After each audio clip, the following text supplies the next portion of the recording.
저희는 다음 경제 이슈로 넘어가 보겠습니다. 먼저 영상 보시겠습니다.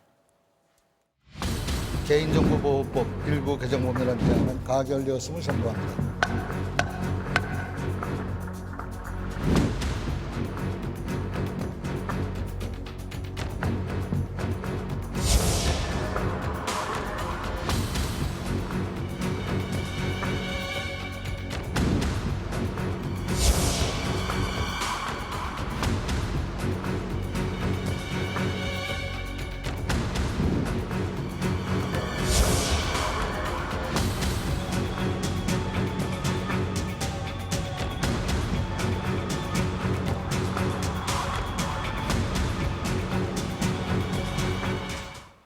네, 지난 9일 국회에서 한꺼번에 200개 가까운 민생 법안들이 통과됐죠. 그중에서 단연 눈길을 끌었던 게 이른바 데이터 3법이었습니다. 업계에선 오랜 수건이 풀렸다며 반기는 반면에 상당수 시민단체에서는 우려 섞인 반발을 하고 있습니다. 어떤 내용인지 점검해 보겠습니다. 박연미 경제평론가 나오셨습니다. 어서 오십시오. 안녕하세요.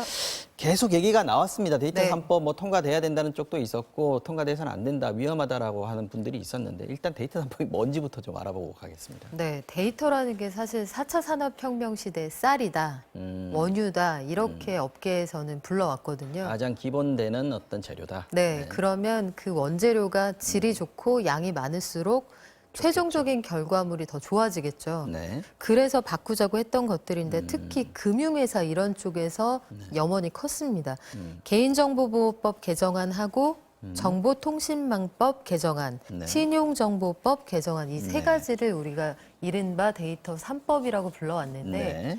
이번에 바뀐 법안의 아주 핵심적인 내용만 말씀을 드리자면 네. 개인의 정보를 이 사람이 누군지 이름 빼고 이름 가명 혹은 번호 같은 형태로 식별할 수 없게 바꾸는 거예요. 네. 만약에 성장경 앵커의 개인정보다 하면 뭐 S307 이런 식으로 아하. 바꿉니다. 그러면 이 사람이 돈 쓴 내역, 의료비 내역 등등이 다 있지만 누군지는 알아볼 수가 없잖아요. 이름만 빼고 다 간다는 거네요. 그래도. 그렇죠. 그런데 이 정보를 줘도 되는지 안 되는지 지금은 물어보잖아요. 사이트에서 정보 제공에 동의하십니까? 맞습니다. 그런데 지금은 우리가 안 한다고 하면 안 가거든요. 그런데 동의 안 했는데 사용하면 처벌하고요. 그렇죠. 이거를 이제 안 물어보고 갖다 쓰겠다. 이게 이번 법안 개정의 핵심적인 내용입니다. 그래서 추후에 말씀드리겠지만 네. 여기에 반대하는 의견도 있는 거고요. 조금 전에 말씀하신 내용들이 다 연관돼 있는데 네. 그게 각 법에 이제 나눠져 있는 거군요. 그렇죠. 그리고 이게 동네별로 나눠져 있었던 이 소관 법안을 하나의 그 총리실 산하의 특정 기구로 몰아주고 여기서 이렇게 규제하고 저기서 달리 규제했던 내용들을 네. 정리를 하겠다. 이런 내용도 포함이 되어 있으니까 쉽게 말씀드리면 기업이 데이터를 모아서 상업적으로 가공하거나 그걸 통해서 마케팅하기에 아주 좋은 환경이 조성이 된다. 이렇게 보시면 됩니다. 갖다 쓰기 편하게 만들어 주겠다 이런 법안이군요. 그렇죠. 그러면 그 업계에서는 만약에 그 개인정보를 그렇게 쉽게 가져갔다라고 네. 해서 좋아지는 것, 어디에다 쓸 수 있는 건지 이런 것들 좀 구체적으로 나올 수 있습니까? 일단 기업의 경우에는 만약에 40대 남성, 뭐 테니스를 좋아함, 주로 감기에 걸리지만 큰 질환 없음, 뭐 이런 정보들이 쭉 나열될 거 아니에요. 네. 만약에 신용카드에서 본인이 결제한 정보를 동의 없이 사용할 수 있다 하면 아, 이 사람은 테니스 용품이 새로 나왔을 때 굉장히 반응하는구나 네, 네. 하면 맞춤형 정보를 제공할 수가 있겠죠. 마케팅에도 적극적으로 그렇죠. 쓸 수 있는. 이른바 송곳 마케팅이 가능해지는 거예요. 내가 가렵다고 말하기도 전에 당신이 어디가 가려운지를 네. 알려주는 마케팅이 가능하니까 나는 아직 떡볶이 먹고 싶다는 생각 안 했는데 이 사람이 주 3회 정도 떡볶이를 먹는다 하면 때 되면 문자가 오는 거죠. 이제 금요일 밤이니까 지금은 떡볶이 먹고 그렇죠. 싶겠지? 이렇게 당신은 지금 보낸다는 떡볶이가 먹고 싶다 이렇게 알려줄 수가 있는 거예요. 그런 식으로 기업들이 활용할 수가 있고 분야를 좀 망라해 보자면 클라우드 산업 아니면 핀테크, 네. 의료 정보 같은 데도 가능할 거고요. 보험업계에서도 아주 환영을 할 겁니다. 보험업계. 이런 식으로 먹고 자고 행동하는 패턴을 가진 사람들은 주로 어떤 질환에 걸리더라. 라든지 주로 이런 사람들은 건강하더라라든지 이러면 보험료 산정 이런 것들에도 도움이 줄 수가 있겠고요. 이런 정보들이 법적으로 널리 활용할 수 있게 이 지평이 넓어진다고 하면 네. 기업들이 그동안에는 처벌받을까 봐 이 사용할 수 없었던 그런 정보들 이런 것들을 폭넓게 수집, 상업적으로 활용, 나아가서는 학계에서는 통계를 가지고 여러 가지 연구도 보다 손쉽게 가능해지겠죠. 지금 사실 그 맞춤형 아까 뭐 네. 송곳 마케팅 말씀하셨는데 저희 페이스북 같은 거 하다 보면 나는 분명히 검색하지 않았는데 내 타임라인에 그 광고가 뜨는 경우들이 네. 있어요. 거기서는 외국 기업이라서 지금 활용하고 있다 이렇게 봐야 됩니다.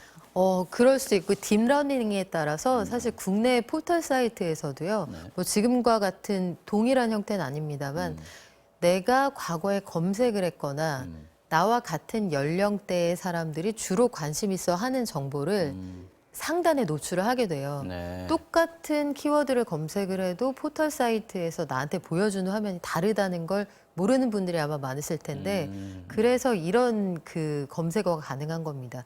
40대 남성들이 가장 많이 본 뉴스 내지는 40대들이 가장 관심 있어 하는 광고. 그러면 당신도 아마 관심이 있을 거야 하고 슬쩍 너지의 형태로 보여주는 네, 거죠. 네. 그런데 요건 걸려들 확률이 반반이잖아요. 관심 있거나 없거나. 근데 이번에 만약에 빅데이터를 폭넓게 동의 없이 활용할 수 있게 된다고 하면 정말 취향을 저격하는 마케팅이 가능해지는 거니까 기업 입장에서는 굉장히 유리해지는 거죠. 그 전에는 우리나라 기업에만 규제가 적용됐던 건가요? 페이스북이나 구글 같은 경우에는 좀 비대칭적으로 규제가 되고 있었다 이렇게 얘기하는 게 업계의 주장인 것 같은데요. 페이스북이나 구글 같은 경우에는 법망을 좀 피해가는 측면이 있었죠. 그런데 유럽연합에서도 지난해부터는 관련해서 현재 법인이 있든 없든 거기에서 비즈니스를 하는 기업들의 경우에는 유럽연합이 정한 기준에 따라서 정보를 보호하고 있는지 요 기준을 반드시 심사를 통과해야 하는 것으로 그리고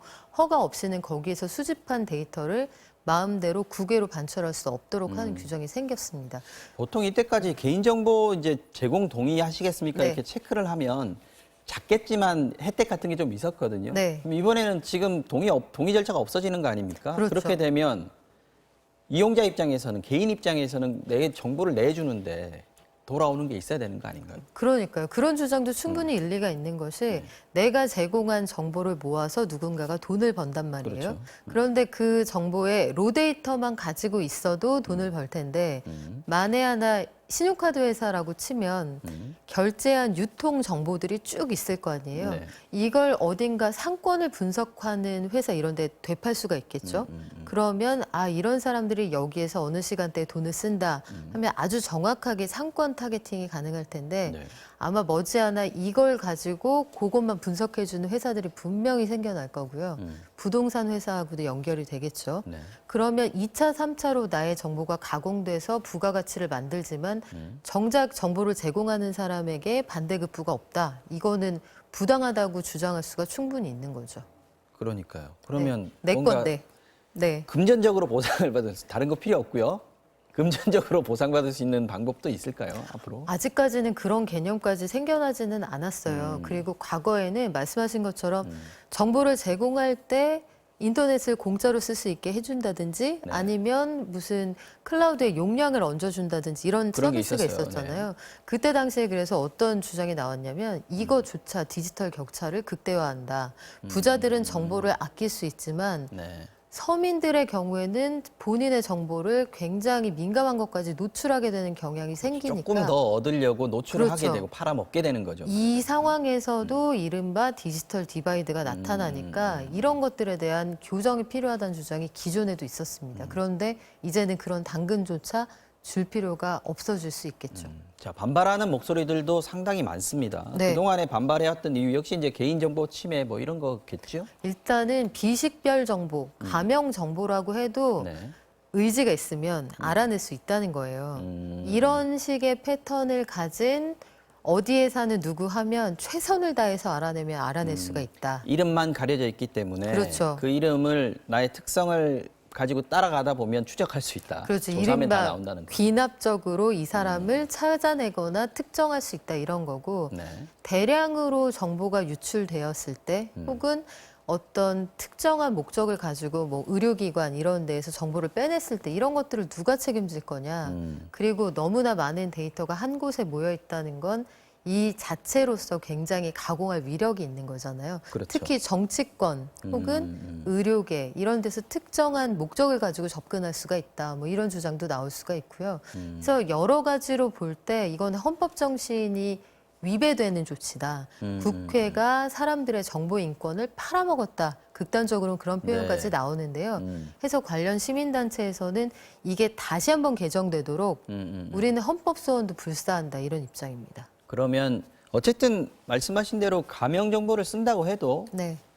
본인의 신상이나 보안에 대해서 위험성이 높아진 것만큼은 사실인데 네.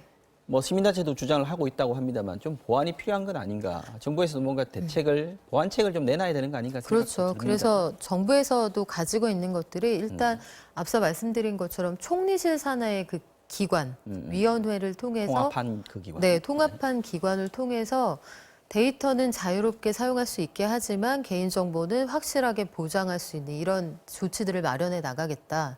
부처 간에 약간 이견이 있는 부분도 조정해 나가겠다고 하는데 네.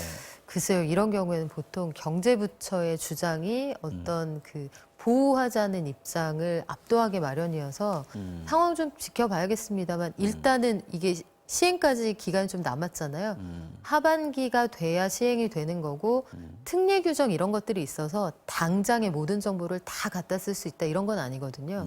아마 시간이 한 2, 3년 걸리면서 여러 가지 진통을 좀 겪어야 하지 않을까 싶습니다. 알겠습니다. 데이터 3법은 여기까지 알아보고요. 남은 시간 동안은 연금 3법 네. 이것도 지금 통과가 됐는데 네. 여기에 대해서 좀 알아보죠. 3법이라면은 뭐 어떤 게 있는 겁니까? 네, 국민연금법 개정안, 네. 기초연금법 그리고 장애인연금법 개정안인데요.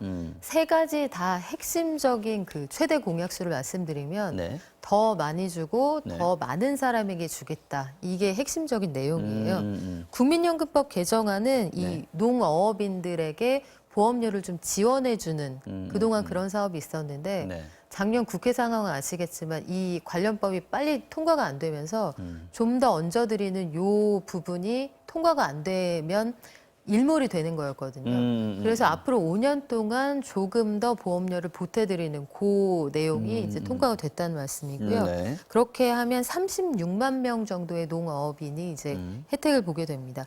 그 밖에 기초연금법, 이게 소득 하위 20%까지만 30만 원을 지급을 해드렸었는데 네. 이제 올해부터는 소득 하위 40%까지 25만 원에서 30만 원으로 5만 원을 얹어드리고요.